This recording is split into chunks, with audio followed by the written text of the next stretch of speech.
മരുഭൂമിയിലൂടെ നടന്ന് സിംബ തളർന്നു വീഴുന്നു. കഴുകന്മാർ സിംബയെ കൊന്നു തിന്നാൻ ഒരുങ്ങുന്നു. പെട്ടെന്ന് ദൂരെ നിന്ന് ഒരു കാട്ടുപന്നി ഓടി വരുന്നു.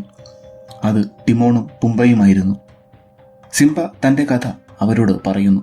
ടിമോണും പുംബയും സിംബയെ അവരുടെ നാട്ടിലേക്ക് കൊണ്ടുപോകുന്നു. സിംബ അവരുടെ കൂടെ വളരുന്നു. മുഫാസ ഭരിച്ചിരുന്ന വന്യമായ ചതുപ്പ് ഇപ്പോൾ മരുഭൂമിയായിരിക്കുന്നു. സ്കാറിന്റെ ദുർഭരണത്താൽ ആ നാട് നശിച്ചിരിക്കുന്നു. നല അന്ന് രാത്രി സ്കാറിന്റെ കണ്ണു വെട്ടിച്ച് അവിടുന്ന് രക്ഷപ്പെടുന്നു.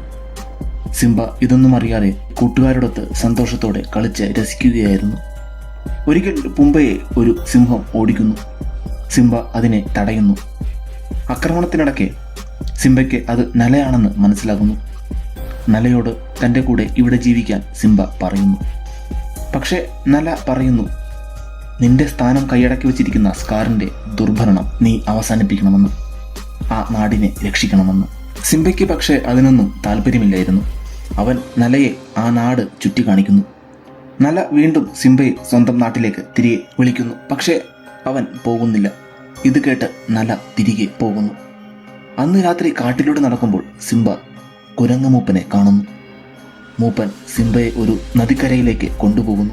ആകാശത്ത് നിന്ന് മുഫാസയുടെ ശബ്ദം സിംബ കേൾക്കുന്നു. തൻ്റെ രാജ്യം തിരികെ പിടിക്കണമെന്ന് മുഫാസ പറയുന്നു. സിംബയ്ക്ക് തൻ്റെ തെറ്റ് മനസ്സിലാകുന്നു. അവൻ നലയുടെ പുറകെ ചെന്ന് നലയുമായി സ്വന്തം നാട്ടിലേക്ക് പോകുന്നു.